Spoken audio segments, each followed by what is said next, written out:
Hi, this is Yona from Field Teen Center, and I am so excited that the spooky season is finally here because one, I love a pumpkin spice latte and I'm not going to apologize, and two, because I can finally tell you about 6 of my favorite Sapphic horror stories. For those of you who don't know, Sapphic stories are ones that have romantic relationships between female characters in them. I love that there's so much more queer teen fiction available now, but unfortunately there's not as much gay male fiction, especially not gay male horror. But if you stick around to the end, I will have one honorable mention to add to this list. Because these are horror stories, they don't always have happy endings. The girl doesn't always get the girl, and sometimes your favorite characters. So keep that in mind. These are not cozy queer stories per se, but if you like horror and you want to see more representation, or you're just looking for good stories, guess what? These are both. These stories explore a lot of different sides of being a queer girl, from the stress and anxiety of wondering if your crush likes you back or whether you can come out, to the everyday, I'm a little different from everybody else, whether or not there's a relationship involved at all. And these are also some of my favorite stories that I've read so far this year, and I'm so excited to share them with you. So in no particular order, let's kick things off with perhaps the queen of Sapphic horror, Rory Power. She wrote Wilder Girls and Burn Our Bodies Down, which are both super gay, super horrifying, but we're going to focus on Wilder Girls because the relationship is a bigger focus in this story. This is a dark academia meets survivalist horror. It takes place at a private school called Raxter on an island, also called Raxter, that is having a little bit of a problem. The story picks up about a year after the start of the Tox, which is a super deadly, super easily transmissible disease. So if you have a lot of COVID feelings still and you don't want to read a story about a pandemic, you might want to skip this one. But I will say the Tox in Wilder Girls is very weird and not very much like COVID, because some of the symptoms include growing gills, growing an extra heart, growing an arm that is covered in fish scales, growing an extra spine, losing an eye. Like, it's kind of random, and these girls, kind of like the title implies, are becoming a little bit more animal-like if they survive the disease at all. So our main character Hetty and her 2 friends Byatt and Reese are mostly just vibing, I guess, doing the best they can to survive and deal with what this weird situation throws at them while they are isolated in this boarding school away from all of their family. But things go sideways when Byatt has a flare-up and becomes a little sicker and then vanishes. Hetty is going to do anything she can to find her, even if it means breaking the few rules that Raxter has left. Like all of Rory Power's work, this story is beautifully written. The characters feel like real people, and it's compulsively readable. You won't be able to put it down until you find out what exactly is happening. Content warnings. This story has a lot of body horror, including some that made me writhe and cringe while I was reading it. There's also some medical experiments and general hospital ickiness. So those are good things to keep in mind before you decide to pick this one up. If you're feeling ready to embrace body horror and gore and blood, boy, have I got a book for you, because in Bleeding Earth by Kaitlin Ward, the Earth is literally bleeding. So there is a ton of blood in this story. And also gay angst. The main character Leah just wants to hang out with her new girlfriend Aseli, but things are a little complicated because Aseli is not out, especially not to her dad. And things only get more complicated when this apocalypse by blood kicks off and Leah is forced to stay inside a lot, to ration food and water, and to use a respirator when she goes outside. I personally didn't find this book scary per se, but it is definitely horrifying. So if you're curious to find out whether Leah and Aseli will get together and have a happy ending, or if you're wondering how exactly does an apocalypse by blood work, then definitely check this book out.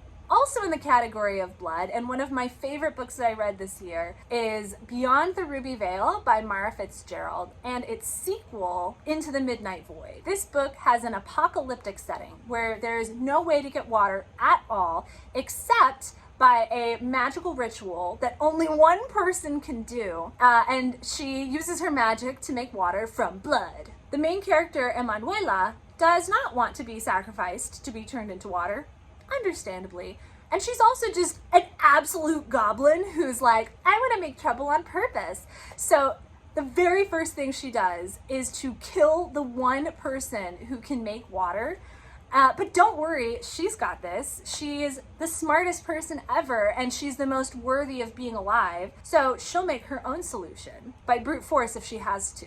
As far as queer content goes, book one sort of paves the groundwork and introduces us to these two highly ambitious and destructive girls who are pitted against each other as bitter enemies. And book two explores their relationship in a lot more depth and gets a little spicy. But both books are compulsively readable because Emanuela just does the most bonkers stuff, and you will be mesmerized and horrified and fascinated to see what she does next and how terrible the consequences are. As you might imagine, this story has a lot of blood and some body horror, but also deserves a content warning for eyeballs. Lots of eyeballs. Another duology and another one of my favorite books of all time is Dreadnation and the sequel Deathless Divide. In this setting, the Civil War ended not because the North won, but because the dead began to rise from the battlefield. So while the wealthy white people stay inside sipping tea, Black folks, like our main character Jane, are forced to fight the undead at great personal cost, including often their own lives. Luckily, Jane is super tough and smart and funny, even though her smart mouth gets her in trouble all the time. And we know from book one that she's bi, but it doesn't come up a lot.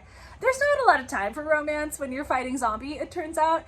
But book two does feature a relationship between Jane and another female character. And also there is a major asexual character. This story has a lot of action and intrigue and betrayal and obviously lots of fighting zombies. There's some body horror because of the zombies, but there's also some serious political horror, including medical experiments that are very Tuskegee vibes because this is very much a story about race and racism. So it has some very heavy moments, but it's so worth it because the characters are just like, yes, perfect. And the story will keep you guessing and keep you surprised. Also full of action and adventure is The Book of Living Secrets by Madeline Roux. It's about these two girls who love this fictional book called Moira, which is sort of a Jane Austen period romance sort of thing. And when they meet this totally chill, not at all creepy or suspicious wizard who offers them the chance to go into this book, they're like, yeah, sure, what could possibly go wrong? Turns out everything. The world of Moira is a little different from what they remember while they were reading it. And by different, we mean full of cults and murder and an unspeakable horror in the harbor that is slowly but surely drawing the entire town into the water to their doom using dreams and nightmares. So if you like Lovecraft and Cthulhu, but really wish those stories had more gay tension and banter, here you are. The story does focus on the horror and adventure aspect of it, but there's also a lot of banter and flirting between one of the main characters who's a lesbian and a kind of scrappy cowgirl figure that they meet along the way. Last but definitely not least is one of my favorite new releases of 2022, Burn Down, Rise Up by Vincent Tirado. First of all, the author is a non-binary femme, so that's a great start. It has sort of a Stranger Things vibe of crossing over between the ordinary world that we recognize and a darker, twisted version of it. And this one's really cool because it has some actual historical context woven in that was new information for me. The main characters are from the Bronx. They're all Black, many of them are Latinx, and they're all trying to find one of their friends who has gone missing while he was playing the Echo game. The Echo game, or the train challenge, is this urban myth that says that if you catch the train at a specific time of night and do this specific chant, then you will be transported into the city's past, but you'll have to confront all of its ghosts. In the Bronx in the 70s, there were a lot of fires that were not exactly accidental. So the characters face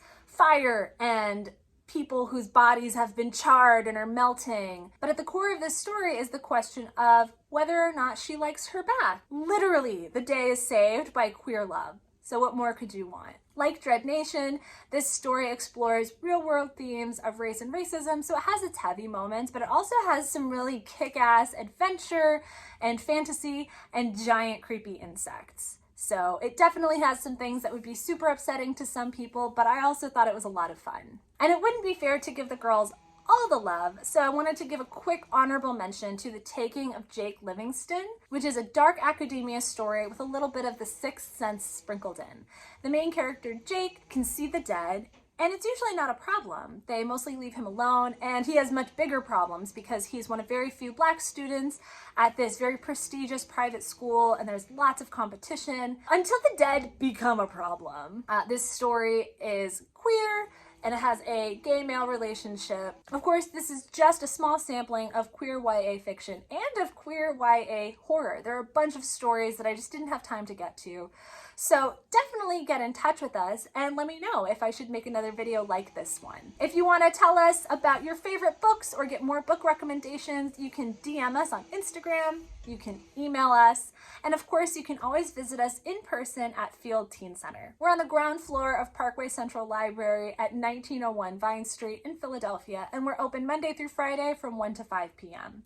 These hours can change from time to time, so for the most up-to-date information and updates about any programs and special events, be sure to follow us on social media and check out our website. Thank you so much for watching, and I hope you find something great to read.